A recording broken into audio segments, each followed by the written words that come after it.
Hi guys, it is English Teacher Channel for Good English. I have been telling you since the first day that verb is a very important factor of the sentence, and it is the verb that decides the meaning of the sentences. So all the time keep in your mind that if we change the verb, the meaning will be different. So while speaking language, one should be aware about the form of the verb, because the verb is a factor that is the center of the language. And what is language? Language is nothing but the changing form of the verb.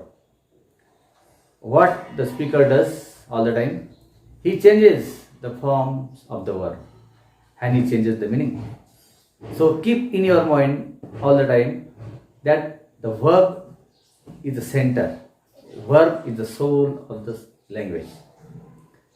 So today's lecture is about the different phases of the verb. The video is little bit longer as compared to previous one.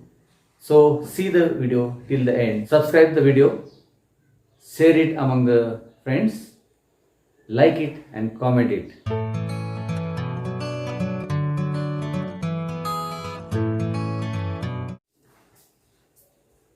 To eat. To eat म्हणजे खाणे. आता हे क्रियापद आपण भाषा बोलताना त्याचा वापर कसा करू शकतो, किंवा आपण जे आयुष्यभर भाषा बोलणार आहे त्याच्यामध्ये आपण कुठले ना कुठले क्रियापद प्रत्येक वाक्यात वापरतो. आता एकच क्रिया आपण अनेक ठिकाणी चालून बघू की हे क्रियापद किती वेळेस चेहरा बदलतं. तसं याप्रमाणे जे हजारो क्रियापद आहेत ते पण त्यांचे चेहरे कसे बदलतात आणि त्याच्यावरून मग आपल्या भाषेचा अर्थ ठरत असतो. त्यामुळे एक क्रियापद मी करून दाखवतो म्हणजे आपलं भाषा बोलणं बरंच सोपं होईल. आता टू इट म्हणजे खाणे. आता जेव्हा टू इट आपण वापरतो खाणे, आता याला जर आपण सांगितलं की इट, आज्ञार्थ वाक्य आहे. इट म्हणजे खा, आज्ञा दिलेली आपण. आणि जर तृतीय पुरुषी एकवचनी करता जर असेल, ही शी जर करता असेल तर त्याला आपण म्हणतो इट्स, खातो. आणि प्रथम पुरुष तृतीय पुरुषी सोडून सर्व कर्ते जे असतील त्यांना आपण म्हणतो इट.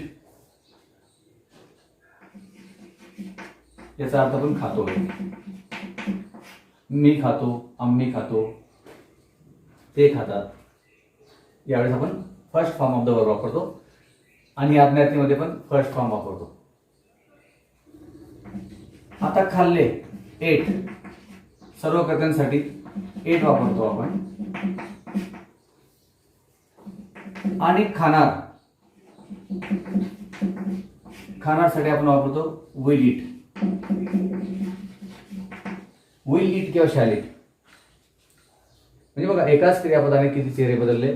खा, खातो, तो खातो, नंतर खाल्ले, सर्व कर्त्यांसाठी एट वापरतो.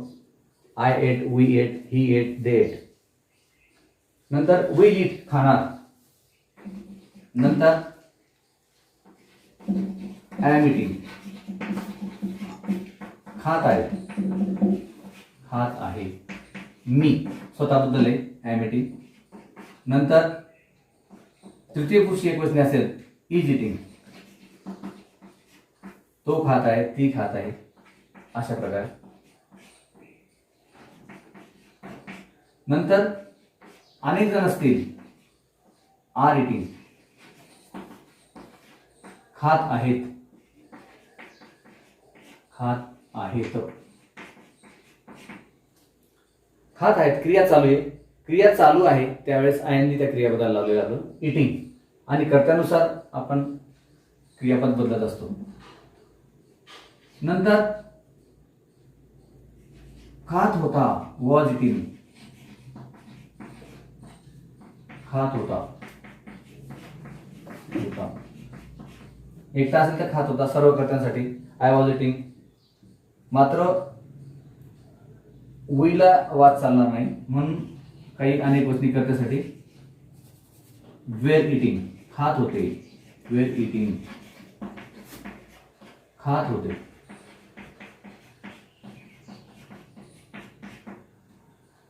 बघा खाण्याची क्रिया वेगवेगळे चेहरे क्रियापद दाखवतं. कधी बोलतो आपण आय इट, कधी बोलतो ही इट्स, कधी बोलतो आय एम इटिंग, कधी बोलतो he was eating, they were eating. एकच क्रियापदाचे वेगवेगळे अर्थ आपल्याला दिसत आहेत. नंतर वी वेर इटिंग, समजा आता असे रचना असेल, विल बी इटिंग, म्हणजे भविष्यात तो खात असेल. चेहरा बदलला परत, खात असेल. खात असेल क्रियापदाचे चेहरे आपण बघतोय, खात असेल. नंतर इकडे अजून पुढचा चेहरा जो आहे हॅज इटन, खाल्ले आहे, खाल्ले आहे. आणि याच ठिकाणी करता बदलला तर आपण लिहितो हॅव इटन.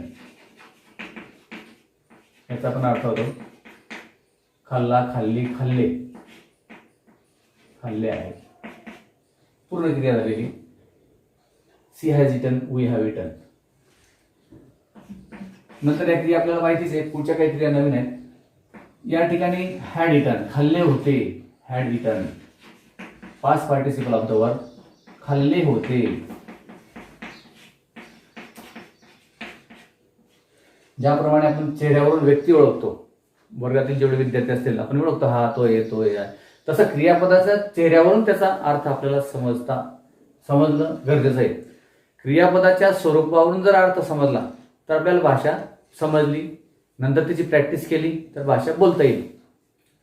समजणे हा पहिला भाग आहे आणि बोलता येणे हा प्रॅक्टिसचा भाग आहे. काही लोक समजण्यावरच थांबून जातात, so they are not fluent speaker. समजल्यानंतर तुम्ही बोला. आता हे चेहरे आहेत त्याच्यावरून तुम्हाला अर्थ समजला, वाचलं समजेल, पण बोलण्यासाठी प्रॅक्टिस लागेल. खाल्ले होते. नंतर विल हॅव इटन, खाल्ले असेल. याचा अर्थ होतो खाल्ले असेल, खाल्ले असेल. ही विल हॅव इटन, त्यांनी खाल्ले असेल.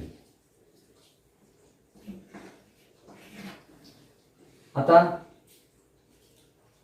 ज्यावेळेस आपण आता फक्त क्रियेवर जोर देणार आहे आपण किंवा कर्मावर जोर देणार आहे. काय खाल्ले याच्यावर आपण जोर देणार आहे. खाल्ले जाते, समथिंग इज इटन, काहीतरी खाल्ले जाते, खाणारा नाही. आता आपण कर्त्यापेक्षा कर्मावर जोर देणार आहे. कर्म महत्वाचा असेल तर हा चेहरा अजून बदलतो. आता इथे आपण म्हणतो की mango, I had eaten a mango. इथे आय महत्वाचा आहे. आता काय खाल्ले जाते, कर्म. कर्म जर पुढे घ्यायचं असेल तर आपण म्हणतो इज इटन. बघा past participle of the verb, इथे पण होता पास्ट पार्टिसिपल, पण इथे इज इटन म्हणजे खाल्ले जाते. मँगो इज इटन, आंबा खाल्ला जातो. Every year in June mangoes are eaten, जूनमध्ये आंबे खाल्ले जातात. कोणाकडून त्याचा उल्लेख नाही, म्हणून इज इटन म्हणजे खाल्ले जाते. एकच वस्तू किंवा खाल्ला जातो, तो येतात. खाल्ला जातो, खाल्ले जाते, खाल्ला जातो. इज इटन म्हणजे खाल्ले जाते. नंतर वॉज इटन, खाल्ले गेले. कोणाकडून त्याला महत्व नाही, पण काय खाल्ले गेले, कर्म महत्वाचं आहे. ज्यावेळेस कर्त्यापेक्षा कर्म आपल्याला दाखवायचं असतं, कर्म ज्यावेळेस महत्वाचं वाटतं त्यावेळेस अशी रचना आपण वापरतो की something was eaten by him, त्याच्याकडून काहीतरी खाल्लं गेलं. अ बुक वॉज गिवन, पुस्तक दिलं गेलं. तसं मँगो वॉज इटन, खाल्ला गेला. खाल्ले गेले किंवा खाल्ला गेला असा अर्थ आपण करतो. ला ली लेलो त्याचा अर्थ आहे तो खाल्ला गेला, खाल्ले गेले. नंतर विल बी इटन, बघा तेच क्रियापद आहे. खाल्ले जाणार म्हणजे कर्म महत्वाचं आहे या ठिकाणी. खाल्ले जाणार. काय खाल्ले जाणार, वस्तू आपल्याला पुढे घ्यावी लागेल, करता शेवटी घ्यावं लागेल. मँगो विल बी इटन, खाल्ला जाईल. त्याचा अर्थ आहे खाल्ला जाईल, खाल्ला जाईल. नंतर अजून वेगळा चेहरा आहे, याच क्रियापदाचा चेहरा आहे दुसरा. खाल्ले जात आहे, इज बीइंग इटन, म्हणजे क्रिया चालू आहे. इज बीइंग इटन, खाल्ले जात आहे, खाल्ले जात आहे. इज बीइंग इटन, खाल्ले जात आहे, म्हणजे action is in process. The action is in process, खाल्ले जात आहे, खाल्ले जात आहे, क्रिया चालू आहे. पण कोणाकडून, तो शेवटी बार. Mango is being eaten, something is being shown, काहीतरी दाखवले जात आहे. प्रोजेक्ट इज बीइंग मेड, प्रकल्प केला जात आहे, अशा प्रकारे. आता याच्यामध्ये सुद्धा अजून एक चेहरा असा आहे, वॉज बीइंग इटन. बघा वेगळा चेहरा आहे. वॉज बीइंग इटन, खाल्ला जात होता. नेहमी आपण असं म्हणत नाही की मी आंबा खात होतो. काय असं म्हणतो आपण की आंबा खाल्ला जात होता, म्हणजे आंबा महत्वाचा आहे. एक तर कर्ता पुढे, एक तर कर्म पुढे. मग अशी रचना असते. मँगो वॉज बीइंग इटन, खाल्ला जात होता. वॉज बीइंग इटन, नवीन चेहरा. The face is different. Was being eaten, चेहऱ्यावरून लगेच अर्थ स्पष्ट झाला पाहिजे. Was being eaten, what was being eaten, काय खाल्लं जात होतं. व्हॉट वॉज बीइंग गिव्हन, काय दिलं जात होतं. व्हॉट विल बी गिव्हन, काय दिलं जाईल. म्हणजे त्या प्रकारचा चेहरा आला तर लगेच क्लिक झाला पाहिजे त्याचा अर्थ.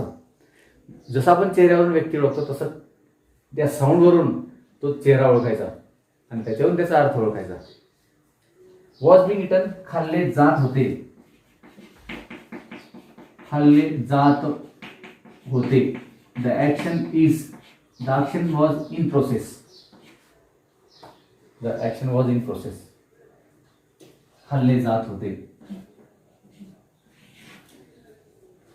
इथे अजून एक चेहरा राहिला,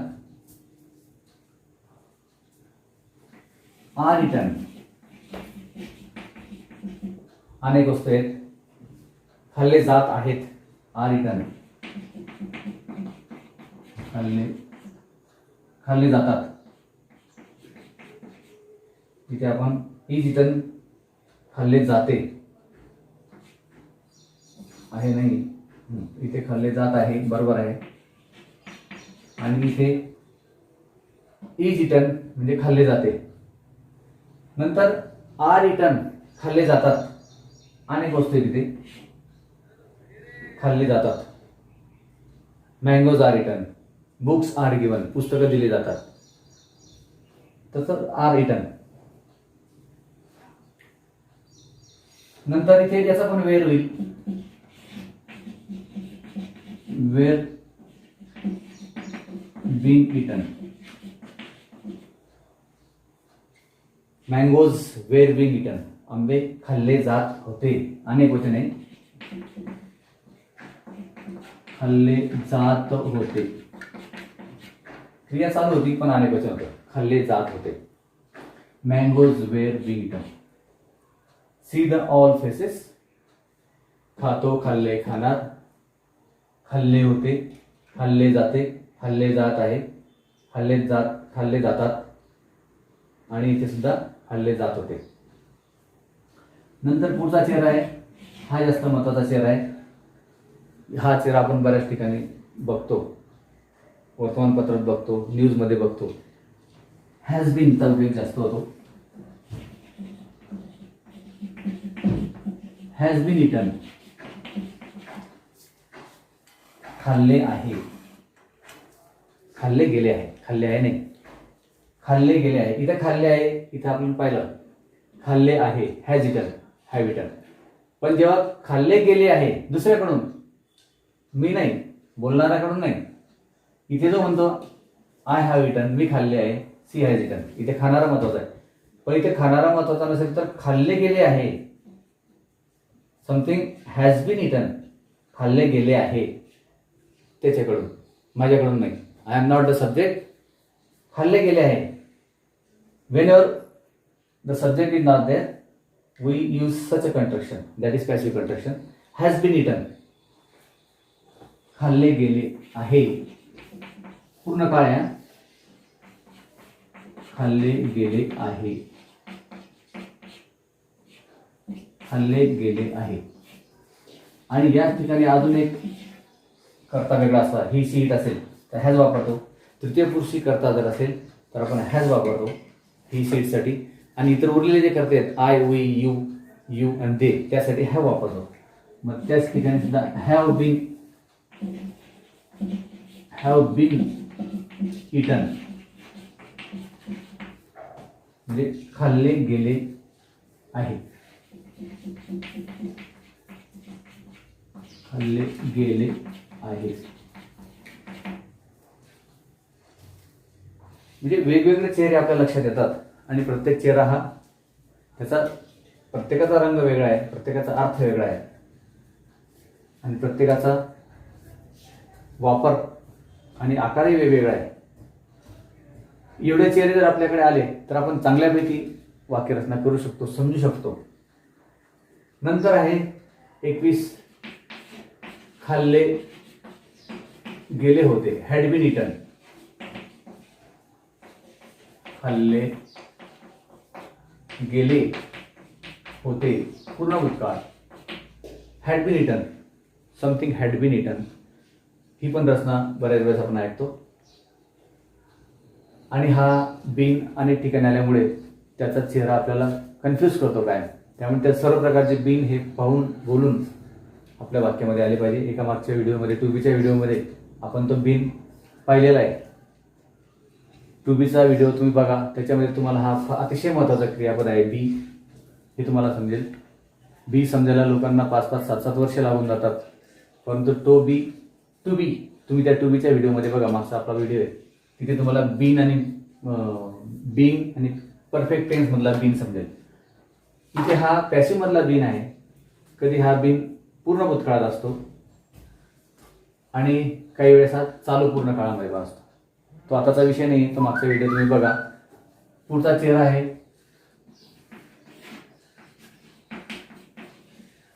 विल हॅव बीन इटन, खाल्ले गेले असेल, भविष्यातली पूर्ण क्रिया आहे. कोणाकडून माहित नाही. Mango will have been eaten, आंबा खाल्ला गेला असेल. त्याचा अर्थ आहे खाल्ला गेला असेल, खाल्ला गेला असेल. नंतर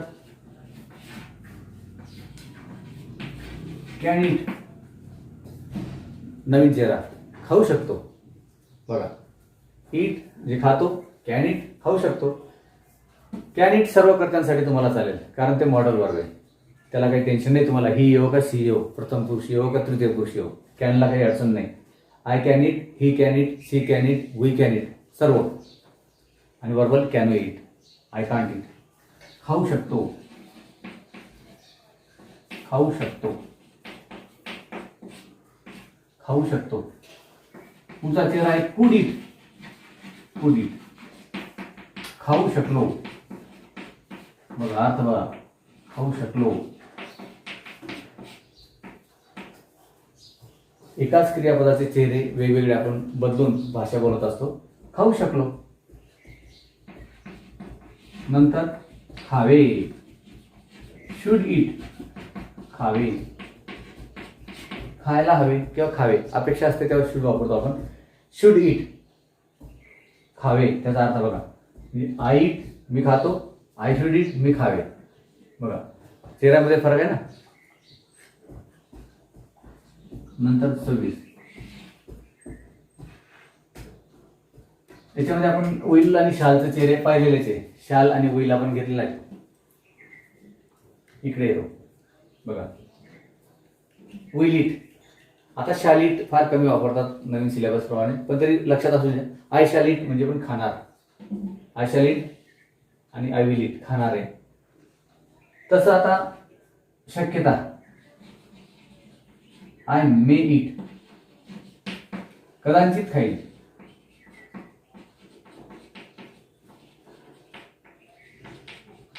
शक्यता कमी, कदाचित खाईल. I may it,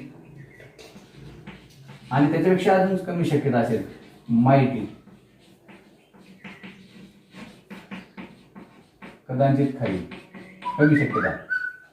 it might rain today, कदाचित पाऊस पडेल, फार शक्यता कमी असेल. इट मे रेन, म्हणजे त्याच्यापेक्षा बरीच शक्यता आहे, जास्त शक्यता आहे. आणि इट मस्ट रेन, पडेलच पाऊस 100%. तसं टप्प्याटप्प्याने माईट, मे, नंतर विल, शॅल, मस्ट वेगवेगळे अर्थ आहेत. 28 मस्ट इट, खाणारच, खाईलच किंवा खाच. यू मस्ट इट, तू खाल्लंच पाहिजे. नंतर पुढचा चेहरा आहे यूज टू इट. परिचयाचा वाटतो चेहरा थोडासा. यूज टू इट झालाय आपला मागच्या व्हिडिओमध्ये.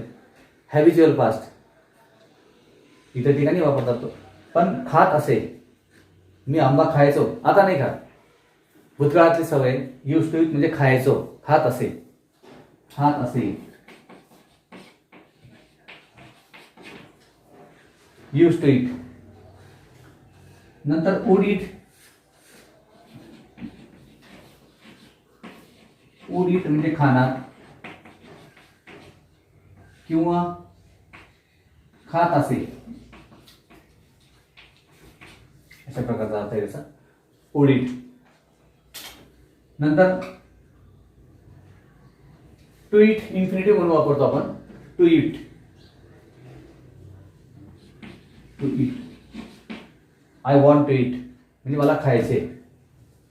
नंतर I have to eat, have to eat म्हणजे मला खावे लागते. नंतर आय हॅड टू इट, मला खावे लागले होते. अशा प्रकारे.